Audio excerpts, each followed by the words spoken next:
Laurent Oberton, Guérilla, tome 2, chapitre 3. Paris 14e, le 4e jour, 1h37. Il s'appelait Olivier Varon, mais personne ne se souvenait jamais de son nom. Il s'était réveillé en pleine nuit, dans son lit d'hôpital, en s'étonnant de ne pas avoir été dérangé.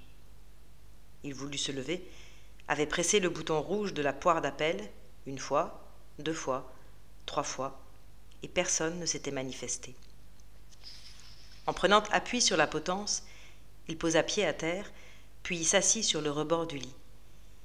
Il resta immobile, le temps de dissiper un vertige, puis se leva et se dirigea vers la salle de bain. Dans la glace, il vit ses hématomes, le souvenir brutal de son agression. Il se regarda encore, ce visage si banal, le visage de tout le monde, l'impression de n'être personne. Il tourna la tête, examina l'arête rougie de son nez, le contour bleuâtre de son œil. Il s'humecta le visage, remarqua que l'eau avait une drôle d'odeur, puis il sortit. Le couloir était désert, silencieux. Il se racla la gorge. « S'il vous plaît ?» Le silence, profond et parfait. Les pieds nus, mal à l'aise, vêtu de son jean et d'une simple blouse, il marcha en direction de la salle des infirmières. Il passa devant l'écriteau en forme de gangsta à casquette. « Sois cool, frère. » Elle dit non maintenant, mais peut-être si t'es un prince, elle changera d'avis. Sous-titré, toutes des mamans, jamais sans leur consentement. Campagne publique parrainée par le rappeur engagé Cucassé, censé décourager les agressions du personnel hospitalier féminin. Au milieu du couloir, il y avait cette chaussure, gisant par terre, comme un avertissement. Et dans le local des infirmières, personne. Des cafés froids restaient là, une boîte à sucre, une chaise renversée. L'odeur aseptisée de l'hôpital. Varon se gratta la tête.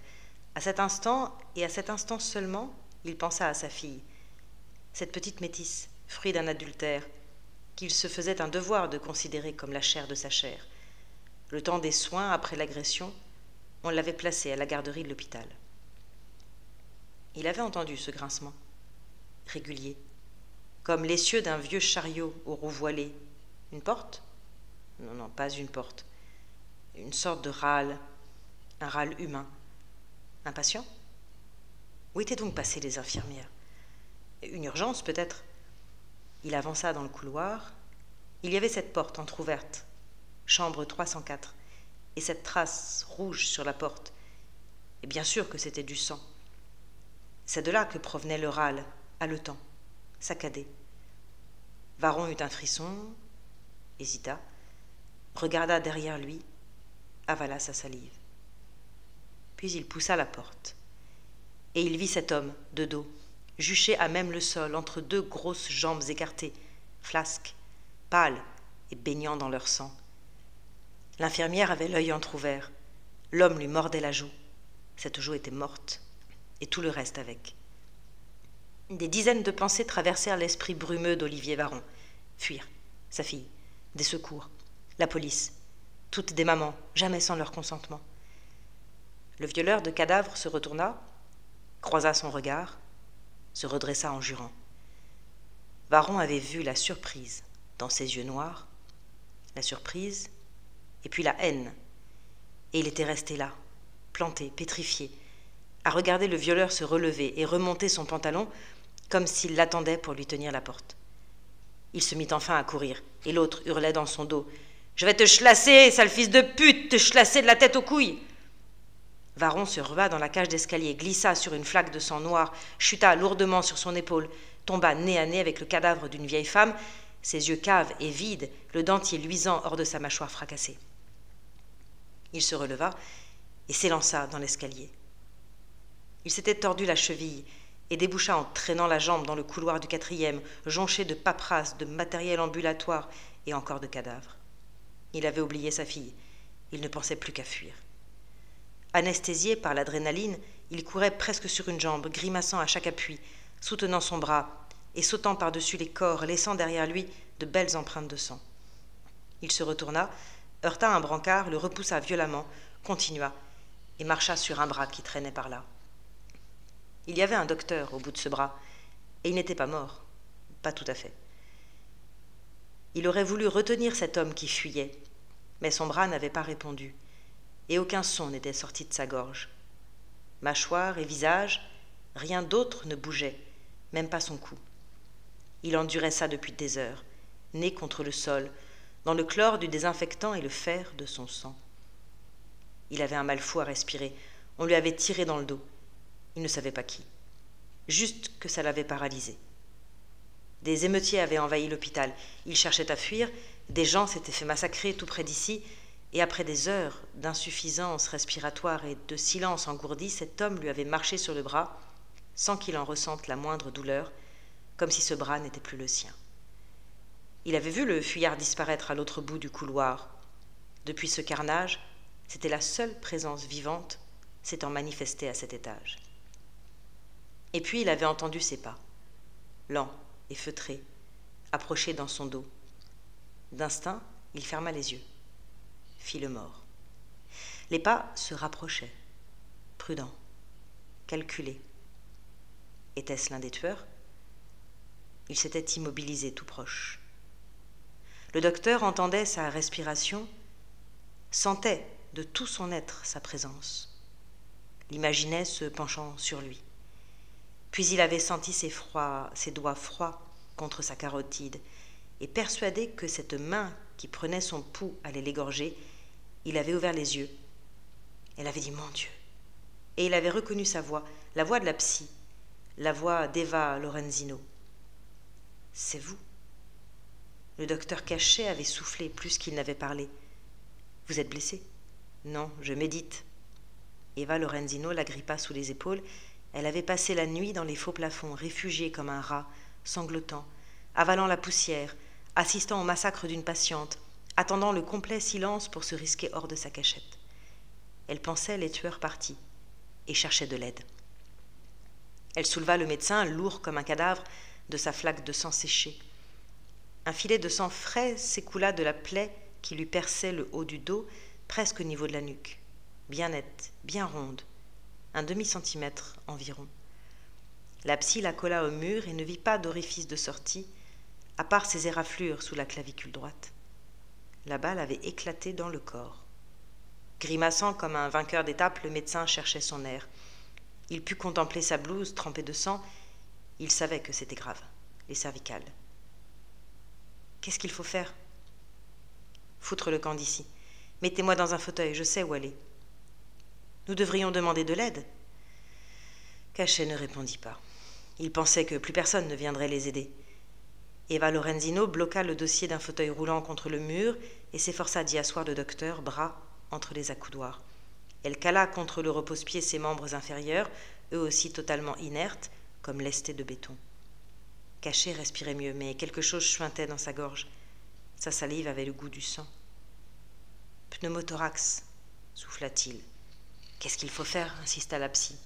« Au bout du couloir, l'ascenseur, le toit. » Cachet se mit à tousser. « Allez !» Elle l'emmena. Il était sans muscles, sans équilibre, comme si ses os s'étaient liquéfiés. Elle devait le tenir par la blouse pour l'empêcher de basculer. Il ne pouvait même pas tourner la tête, et en un sens, tant mieux pour lui. La psy avait vu par une porte entr'ouverte cette patiente intubée, massacrée dans son lit, charcutée de la tête aux cuisses, masse sanguinolente, informe confondue à ses draps, et cette chose sur le sol qui était sans doute un placenta. Il y avait des cadavres devant l'ascenseur, tués par balle ou égorgés, autour d'un chariot de produits renversés. Dans la puanteur capiteuse du formaldéhyde, la psy écarta le corps d'une infirmière qui leur barrait le passage en la tirant par les pieds, contemplant le moins possible s'attracher à vif, ses yeux ouverts et la traînée de sang qu'elle laissait derrière elle. Sur son fauteuil, Cachet remuait des sourcils, comme un forcené. Il regardait le corps de ce flic, mort, la main crispée sur son arme. Elle comprit ce qu'il voulait. Il voulait qu'elle soulève ce bras de cire, qu'elle desserre un à un ses doigts glacés par la mort et qu'elle prenne ce flingue dont elle ne saurait se servir. Elle avait appelé l'ascenseur. « Il faut prendre cette arme !» sursura Cachet. Les portes s'ouvrirent, elle poussa le fauteuil à l'intérieur et appuya sur le 7e le dernier étage. Cachet était rouge de colère. Sa respiration s'emballait. Une coulée de sérum sanguin s'échappa de sa blessure. Il sembla à la psy qu'entre deux goulets d'air, il tentait de cracher des injures. L'ascenseur s'arrêta, s'ouvrit sur les locaux techniques de l'hôpital, dont les portes donnaient directement sur les toits. « À droite !» indiqua Cachet d'une voix sourde. Derrière eux, l'ascenseur se ferma et redescendit. « On l'a appelé !» souffla Cachet. « Quelqu'un d'autre l'a appelé !» L'ascenseur s'arrêta au 4e, là d'où il venait. « Vite !» fit Cachet, « la porte !» La psy appuya sur la poignée. « Fermée. »« Plus loin !» ordonna Cachet. « Vite ! Je vous ai dit de prendre cette putain d'arme !» La psy ne bougeait pas, regardait vers l'ascenseur qui remontait. « C'est peut-être quelqu'un qui va pouvoir nous aider ?» Cachet était rouge écarlate. Cette dingue allait les faire tuer. À l'instant où l'ascenseur s'immobilisait à leur étage, l'électricité sauta. L'obscurité se fit, à l'exception des LED des issues de secours qui profilaient la forme vide du couloir. Les générateurs de secours, conçus pour tenir 72 heures, venaient d'épuiser leurs 10 000 litres de fioul. L'ascenseur était bloqué. Coincé dans le noir, son occupant se mit à tambouriner aux portes fermées. « Qu'est-ce qu'on fait ?» sursura la psy. « On fait ce que j'ai dit. Il faut aller sur le toit. » La seconde porte donnait sur la nuit, froide et venteuse, et cette forte odeur de brûlé. La psy la ferma doucement, sans la claquer. Ils se retrouvèrent seuls sur les toits de Paris. Ils ne purent s'empêcher de contempler un instant l'immense cité noire et blessée, privée d'électricité. La ville était comme plongée dans une nuit sans rivage, une mer astrale d'où scintillaient à peine les verrières miroitant la lune et les vacillants éclairages de secours, bougies ou téléphones en fin de batterie. Un océan sans confins, frangé de flammes, d'immenses nappes de feu pareilles aux séquelles d'une bataille navale, et la tour Eiffel se découpant derrière elle, sur un fond rougeoyant, tel un sémaphore éteint. Au loin, on entendait crépiter des coups de feu, et plus près, dans les rues noires, s'agitaient des ombres et s'élevaient des cris, des rires, des appels, d'aimants, désespérés, indistincts. Et il sembla aux médecins que cette ville et cette nuit, rendues à la panique et à la folie, n'étaient plus qu'une gigantesque incantation, et que sous la fumée épaisse de ces bûchers immenses, la mort en délivrait les âmes par milliers. La psy poussa le fauteuil dans ce froid. Ils contournèrent le vase d'expansion. L'hélicoptère était là.